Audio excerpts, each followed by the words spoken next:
Bismillahirrahmanirrahim. Assalamualaikum warahmatullahi wabarakatuh. Alhamdulillahirabbil alamin wa bihi nasta'in ala umurid dunya waddin. Wassalatu wassalamu ala asyrafil anbiya'i wal mursalin sayyidina wa maulana Muhammadin amma ba'd.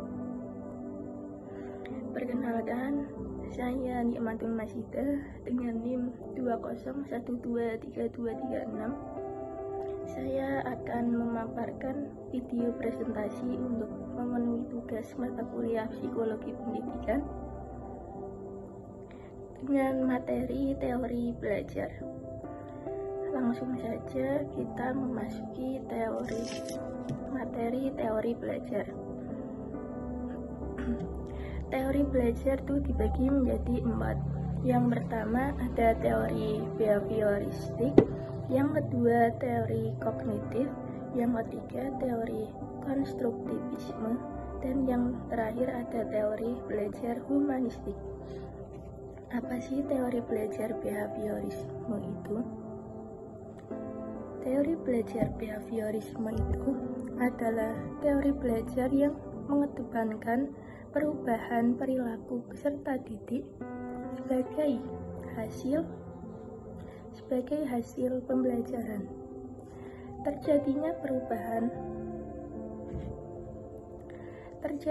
perubahan tingkah laku diakibatkan oleh adanya interaksi antara stimulus dan respon. Teori belajar ini berorientasi pada perilaku yang lebih baik. Kemudian ada prinsip-prinsip teori behaviorisme. Penerapan teori ini dalam pembelajaran harus mengacu pada prinsip yang ada. Menurut Mukenan, prinsip teori belajar behavioristik adalah sebagai berikut.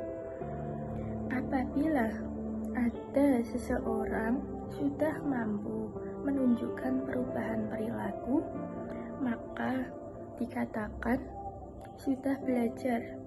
Artinya, kegiatan belajar yang tidak membawa perubahan perilaku tidak dianggap belajar menurut teori ini. Nah, hal ini tuh sangat penting pada pembelajaran. Teori ini bisa menjadi hal-hal selain stimulus dan respon tidak dianggap penting. Nah, karena tidak ada yang diamati adanya penguatan, yaitu hal-hal yang bisa memperkuat respon. Penguatan bisa berupa penguatan fisik maupun kegiatan penguatan negatif. Kemudian ada hukum. Hukum teori belajar behavioristik itu ada 4. Di antaranya yaitu hukum kesiapan. Hukum kesiapan berarti bahwa pembelajaran akan memberikan hasil yang diinginkan jika ada kesiapan, baik kesiapan oleh pendidik maupun peserta didik. Yang kedua yaitu hukum latihan. Hukum latihan memiliki arti bahwa semakin banyak latihan, semakin besar peluang untuk berhasil. Artinya, pembelajaran akan berhasil jika peserta didik dibiasakan untuk latihan secara kontinu dan terukur.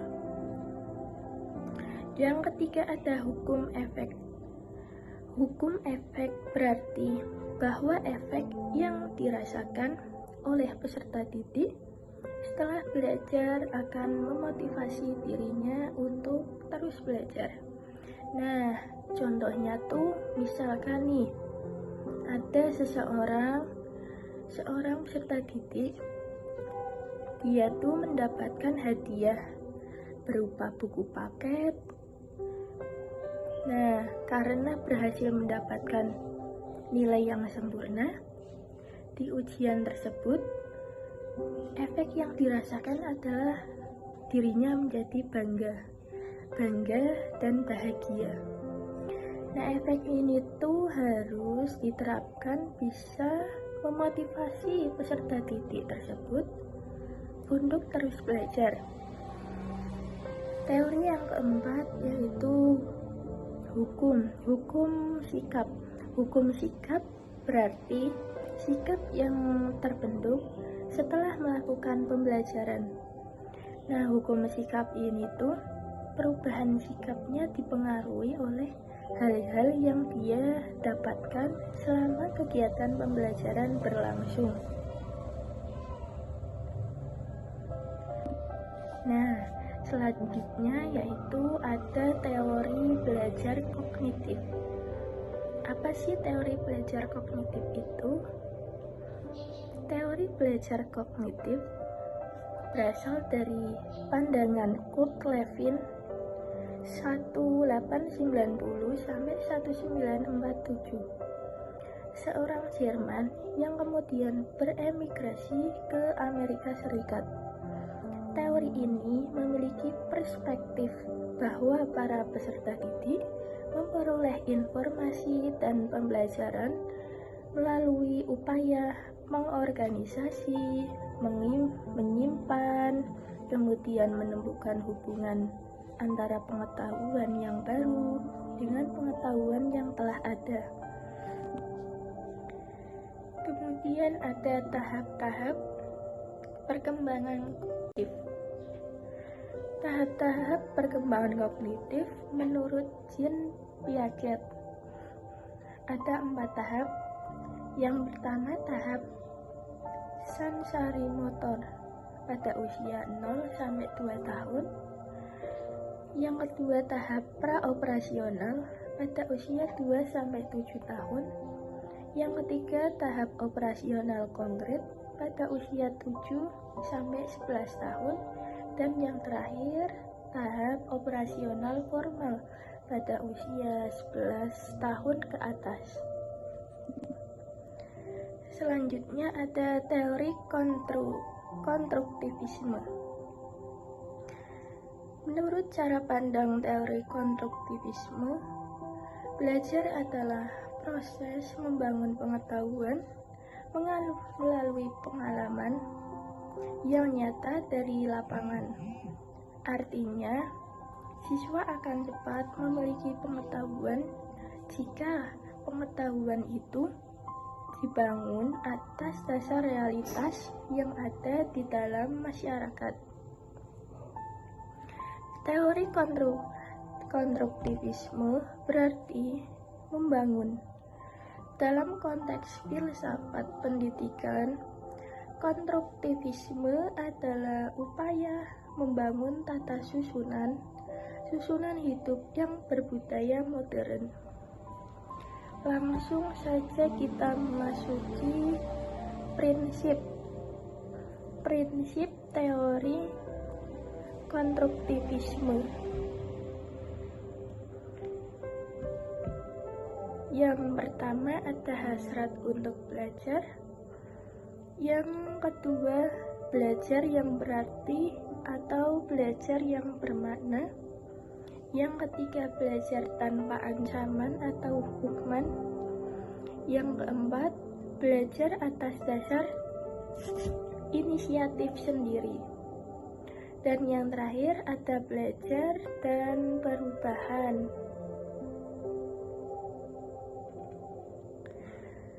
Langsung saja selanjutnya yaitu teori humanistik. Teori humanistik adalah sebuah teori belajar yang mengutamakan pada proses belajar bukan pada hasil belajar. Teori ini mengembang konsep untuk memanusiakan manusia sehingga manusia atau siswa mampu memahami diri dan lingkungannya.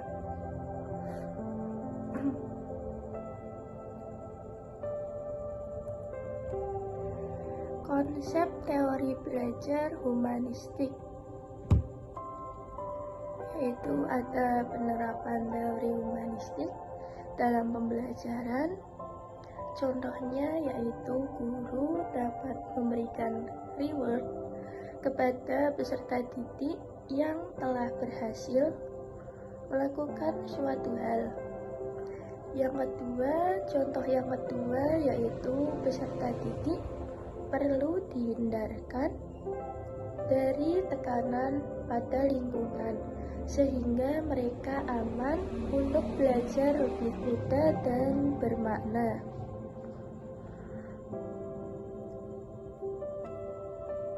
Konsep teori belajar humanistik yang kedua yaitu manfaat teori belajar humanistik. Apa sih manfaat teori belajar humanistik itu? Yang pertama yaitu mampu untuk merubah sikap atau perilaku individu dari yang awal tidak baik karena belum mengetahui menjadi baik. Yang kedua, membiasakan individu untuk berlaku secara demokratis, partisipatif, dan humanis.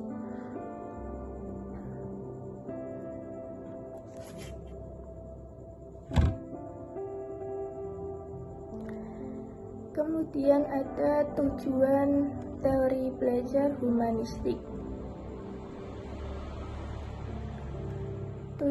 Pada prinsipnya tujuan teori belajar humanistik itu untuk memanusiakan manusia sehingga seseorang tersebut tuh bisa lebih mudah dalam memahami diri dan lingkungannya untuk mencapai aktualisasi diri. Jika merujuk pada tujuan ini, seorang pendidik harus mampu mengarahkan atau menjadi fasilitator tanpa ikut campur terlalu mendalam pada proses pengendalian diri peserta didik sehingga diharapkan bisa menjadi tujuan pembelajaran. Baik, terima kasih atas partisipasinya. Jika ada kesalahan mohon dimaafkan. Wabillahi taufik wal hidayah. Wassalamualaikum warahmatullahi wabarakatuh.